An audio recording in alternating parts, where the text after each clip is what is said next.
So today we're going to continue on my series about stepping into love.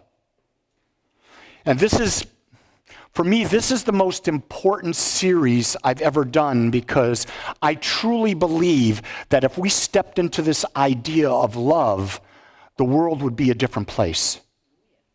And so in that, today we're going to talk about the power of balance. The whole theme today, and I really want you to put aside any preconceived ideas, and I really want you to be open to what I'm about to present because I might challenge you a bit. And my intention is I hope I do challenge you. So, love is the awareness and acceptance of our wholeness. So fully embody the idea. Love is the acceptance and awareness of our wholeness. Now, what does that mean? It means that, here's the leap of faith that we talk about here at Agape or in New Thought. We believe that there is an infinite power, an infinite presence that is undescribable. It's everywhere present. It's all powerful. It's all knowing. It has always been. It always will be. Makes sense. Every religion believes in an infinite. Here's the thing with an infinite. There could be nothing other than it. The second we go and we think there's something other than the infinite, we've made the infinite now finite. It has a boundary because there's something outside of it, so there can't be anything outside of it. In that, when the infinite creates, what's it creating out of? It's creating out of itself because there's nothing else to create out of because it is all there is. So if the infinite is recreating itself as itself, through itself, then each of us is what? An expression of the infinite. We're part of the infinite. We are an individualization. We are a point of consciousness within the infinite consciousness. And as that point of consciousness, the full power, the full mind that created everything is available to us. And then the master teacher, Jesus, said 8 words that are the key to living your life. It is done unto you as you believe. So what are your beliefs? Because your beliefs are what's created in your life. And most of the beliefs that we have today are unconscious. We don't even know we have them. We have to peel back and peel back and peel back to find what are the true beliefs for ourselves. And that's the work of becoming more spiritually aware. So when we talk about the acceptance of our wholeness is the acceptance of our oneness, that we're not limited, that we don't see things through just the human eyes, we see them through the divine eye. So we go on and we said, so the power of balance. Think about this. Life is always in balance. No matter what is happening out there, no matter what is going on, no matter what the media is putting out there, life must be in balance because if it was not in balance, life would destroy itself. Do you get that? There is always as much good as perceived evil. There's always as much yin as yang. There's always balance because that's the natural state of life. Think about this. We perceive life is out of balance because we're looking through the human eyes of discernment or the human eyes of judgment. But if you're looking through God's eye, God just sees everything. And when it sees everything with no comparison, is there not balance? Yes. So the divine doesn't judge good or bad contrary to how I was raised. I was raised that the divine judges me. If I don't do good, I'm going to go to hell. No, hell is a state of mind. Here's a beautiful thing about hell. You can make a mistake and live hell once, or you can keep bringing up that memory over and over again and keep living hell for the rest of your life. And guess what, folks? That's your choice. Forgiveness is releasing a memory and seeing that it's in balance. And then that memory no longer has power over you. But you give the memory power based on bringing it back and not having seen the balance in it. So life is always in balance. We are one with life or God. Call it any way you want. Call it infinite mind. There's not a word that can describe God. Does that make sense? The second you put a word on God, you limit it. So there is no word for it, but we in our humanness have to have a way of saying that, okay? So we are one with it. And God is love. Isn't that what every religion says? So what is love? Love is the acceptance of all that is.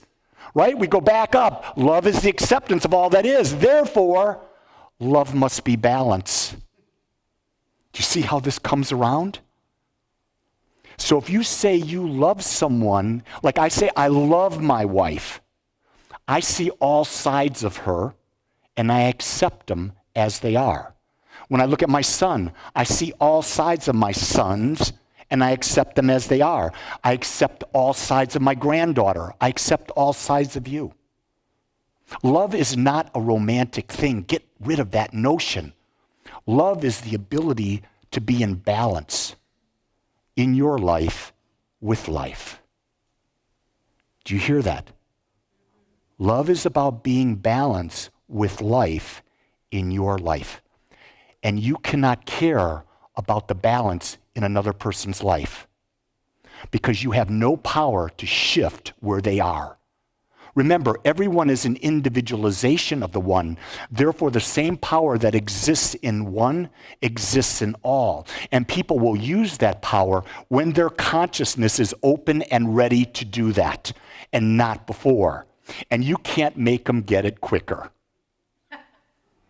Think about that. So many partners want to change. So many parents want to change. No, they get it when they're ready, and only when they're ready. So to have a greater experience of love, we are called from within to find and live a balanced life. Realize that you are going to be supported and equally challenged in every moment. Why? Because it's the challenge that causes you to become more. Isn't it? Without challenge, you can't become more. You will not seek greater awareness without challenge. I could go over life experience after life experience after life experience about the challenge. But every time I have a challenge, I become a greater expression of Lee. I become more aware of Lee's true nature when I'm ready to reveal that. Sometimes if we wallow in the circumstances, we wallow in the victimhood, we don't come out of it, and people are going to wallow in that. What do they say in a 12-step program? People have to get down far enough into the muck before they decide, wait a second, I'm worthy of more, and I'm going to take whatever action it takes to raise myself to something I know that's in my DNA, that's naturally there for me to become more. But I have to hit a bottom in some way. Some people have to hit a bottom, not all people. There's no one way that this works, and I really want to bring that up. There are many ways because the infinite expresses in infinite ways. So we're going to talk about the power of balance, and we're going to look at it from three perspectives. The first perspective we're going to look at it is from the spiritual perspective. And from the spiritual perspective, know who you are. How do you know who you are? You do it through meditation and mindfulness. Meditation is the number one spiritual practice that we teach here. One of the things we'll talk about Agape, we talk a little bit about theory, but everything that we really base it on is it practical? Can I use it in my life? If I can't use it in my life, why am I wasting my time doing it or studying it or talking about it? Because if I can't shift my life using a practice, I'm not going to waste my time. So when you want to know about Agape, Agape is practical. There are a lot of spiritual centers that are theoretical, that are into the Easters, that are philosophical. I can do that, but that's not what juices me. I want to use these principles and change my life to a higher vibration. If you're here, you want the same thing. Theory it's just yada, yada, yada. That's the ego wanting to be, no more, no more, no more. No, practice. Practice more. So meditation takes you to a place. The way it's described is if I had a whiteboard in front of me and there was nothing on the whiteboard, that's a state of meditation. That's the state of allness. That's the state of no contrast. But what happens the second we're born? A memory comes, doesn't it? Goes on the whiteboard. Another memory comes, goes on the whiteboard, goes on the whiteboard. And then what happens, every memory that goes on that whiteboard, we start seeing life through those memories. And because we're looking at it through those memories, and they are our memories, we believe that to be the truth. It's not the truth. It's skewed because it's a memory. And so what we're doing in meditation is we're bringing ourselves back to the pure whiteboard to clear away the past so that we can start living in the present moment more readily and more available without the influence of the past. So you can see that we also want to understand, how do we use our spirituality? We use it through prayer. And when we talk prayer at Agape, we're not talking about asking and beseeching. We're talking about making a declaration.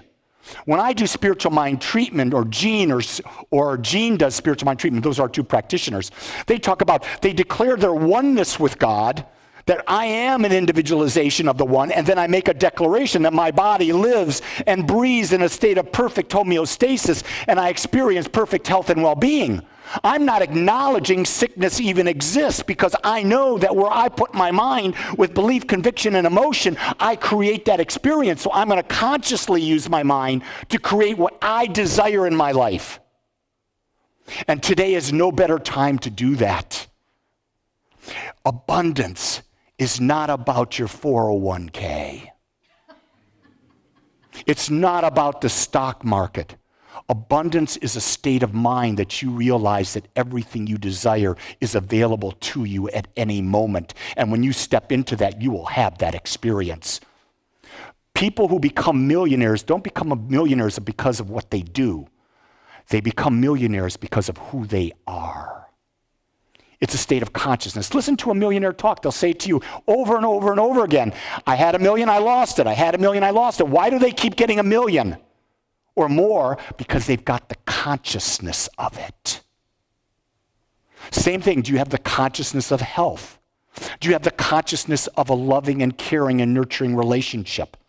This is what the practical tools are for. So when we're using the spiritual laws through prayer, affirmations, forgiveness, gratitude, visualization, study, and mantras, we are using them to create the life of our dreams.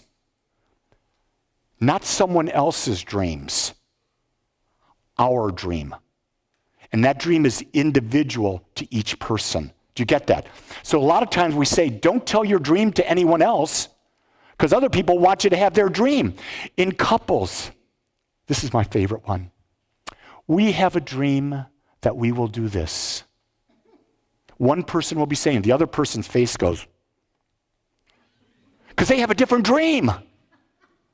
You see, I got the kick. Someone posted on Facebook the other day something about looking for my soulmate and finding my soulmate. And I wrote back on Facebook, I'm sorry, I disagree. There's no such thing as a soulmate.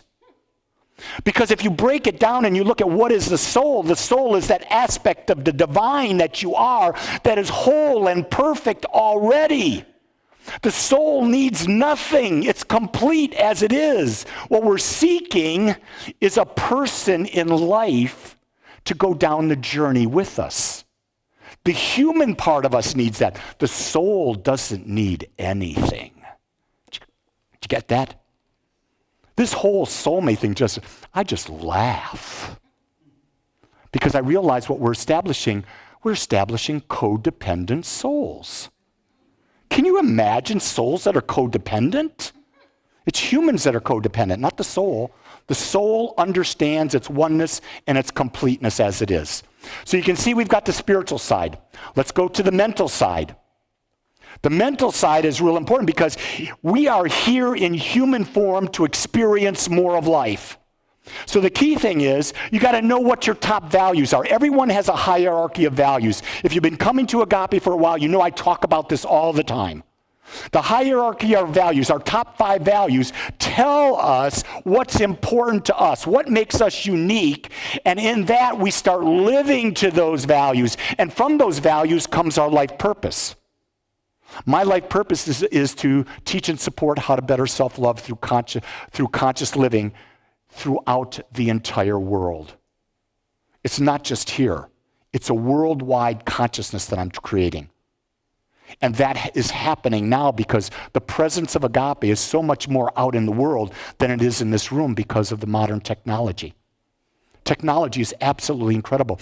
Last month, we grew 240 subscribers in YouTube. It's our biggest month ever. 240 subscribers. And it's going to just multiply now. Why? Because there's a law that talks about how you start gaining more and it starts increasing more and more and more. Too many churches are we're not even a church. Let me take that away. We're a spiritual community. Too many spiritual communities are focusing on getting butts in a seat. It's not about getting butts in a seat. That's a number. It's about teaching something that's valuable, that people get it, and the right people will get it. And you don't care how many there are. You care that you're getting one life, an idea that can change the whole rest of their lives. And when someone changes their life, that impact touches how many people? Thousands upon thousands upon thousands. So it's not about changing lots of lives. It's focusing on the life that you are first. And then your example becomes an inspiration to others. And so you can see all of the things that we've got there. And I'm not going to go through each one because you've got it in front of you and you all can read very well. And the next aspect is the physical. We've got to take daily action steps toward our purpose. And we've got to look at the 5 areas of life. I break life into 5 areas, and you can see it's the spiritual, financial, career, physical, and relationships. Most people will say, I'm doing really great in this area, but in this area, I really suck. And when you're stuck in one area, guess what? Is your life in balance? No. So it's really quite an art to be in balance because you're balancing the spiritual, the mental, the physical. Then you're balancing various aspects in the spiritual. You're balancing the idea of being at one. Then you're also balancing using your spiritual tools. Then you come down to the mental and you're looking at it in a different perspective. And then you come to the physical, which is the action phase of doing human actions. And you're looking at the 5 areas of life and how do I keep those in balance? And so here's the key thing. The busier you get, the more you need to meditate. Do you get that? If you are overwhelmed with busyness doing this, you need to meditate more. You need to clear the slate so you don't have all these memories coming at you, because the reason you're so wrapped up in so much doing this is because not only are you busy, but your mind is bringing up all these perceptions over and over and over again, and you're seeing it in 1,000 different ways, and you will not have inner peace. And when you don't have inner peace, you don't focus as clearly. And we all know that the degree of how we focus determines the effectiveness of how we are in our work. I will tell you that when I get overwhelmed, I stop. I'll meditate for an hour because it's what I do. And then immediately after the next 2 hours, I'm popping off actions like this because I'm focused. I've cleared my mind of all the nonsense that would interfere. If I don't stop and meditate, I'll take 6, 7, 8 hours to do what I could do in 2. See, for me, meditation is an effective tool to become more effective and more focused. Love calls us to find balance in all of life. This is the great thing about all the great teachers bring this up. Dr. John DeMartini, when he does his breakthrough experience, which I am a huge, huge proponent of, I don't know of a better practice in the world to bring balance than that one. Because when you're doing it, you pick an event. I don't care what the event, but it's charged you.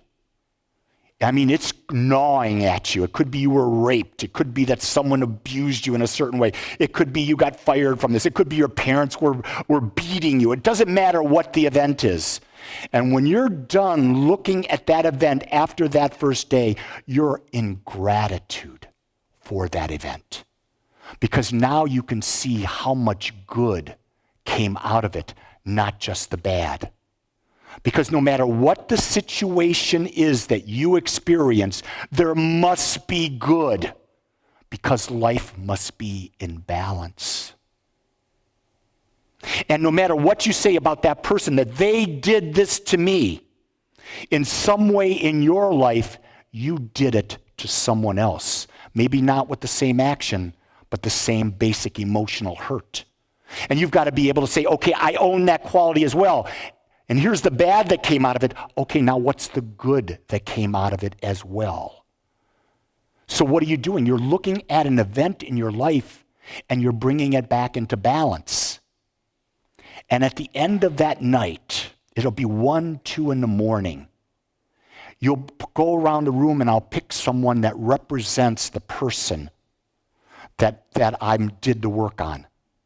And you'll be sitting knee to knee with them, and John will be sitting here, and he'll be monitoring, and he says, okay, Lee, or tell that person what you think. And all of a sudden, you're blurting out stuff that you can't even believe came out of your mind. You're telling them how grateful you are for what they did and why they're in your life, and tears are flowing down. And then when you're done, he'll go to the other person who represents the person you're talking about, and he says, okay, tell them what you think. And you're going, well, how does that work? I said, I'm going to tell you. I was chosen to be the surrogate for a woman whose father murdered the mother and 2 daughters. And she was the daughter. And she went on about this, and then I started speaking. I don't know what was coming out. I was in absolute tears. I don't know that I've ever cried harder. I don't know that I've ever felt a connection with any human being at a deeper level. We were both just crying our eyes out when I finished. We embraced in this hug that I don't know that I've ever felt that type of love, because we were both in the nothingness. We were tapped into the purest divine form of connection that I can't even put it into words. Because when you're in that connection, there are no words that describe it. You see, here's the beauty of the human thing. We're here to experience, not to intellectualize. And when we get that, life has meaning, life has value, because we are fully living. We're not hiding from life. And I think that's real important. We're hiding too much of the time. It is in the balance that we find true peace and unconditional love. So if you're not feeling love, realize you're not in balance. If you don't feel your partner loves you, realize you're not seeing your partner in balance. You see, everything comes back to looking through the eyes of the divine. That's why I love my shirt. I've got a gold shirt. Most of you have seen it, my dry fits. I love dry fit shirts, long sleeve. And I've got the old, what do you call them, Tibetan eyes. And then I've got the third eye. And what that means is, at any time, I could be looking through the 2 eyes, which sees duality. The human eyes see duality. We see the yin and the yang, and that's where judgment comes in. The third eye is the eye of God, which sees life in balance. And when you can get to the state of seeing life in balance, you are in the purest form of love that you could possibly ever be in. And here's where you got to start. Today, I want you to go home, take all of your clothes off, stand in front of the mirror, and look yourself all over and accept every part of you. Do you hear what I'm saying? I'm using the physical body because it's the one where we judge ourselves the most on. We all have this physical thing. We judge ourselves based on our body. And I'm saying, let's start right where the human would start.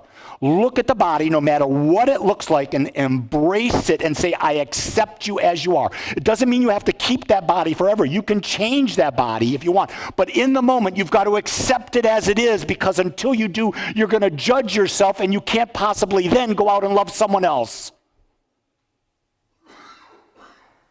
My wife is not the body of a 21-year-old woman. I am not the body of a 21-year-old man. But you know what? We can have fun with the bodies of 68-year-old people. Because we're not judging it. We're playing with each other. You see, life is a dance. What do I talk about? The purpose of life, based on your hierarchy of your values, is to explore, to create, and to have fun. We have forgotten how to have fun. We have forgotten how to laugh. We've forgotten how to not take things personally. And by God, today more than ever, we can't take things personally. If we do, we'll be miserable just like the rest of the world. I invite you to stand up, be your unique self, and see the world as your playground, and have a ton of fun today. I want to thank you for joining us today. I'm so grateful that you took your time to watch or listen to this message. If you found this message beneficial, I would ask that you go to our website, agapecsl.com. Once there, click on the donate button and experience the joy of conscious and purposeful giving. Or if you would like, text your gift by simply dialing 972-532-6976. It is through your gifts that we are able to bring this message to you in the world. I would ask that if you like this message, to please subscribe to my YouTube channel under my name, Lee Wolak. Again, I want to thank you for joining me in the Agape community as we learn how to better self-love through conscious living.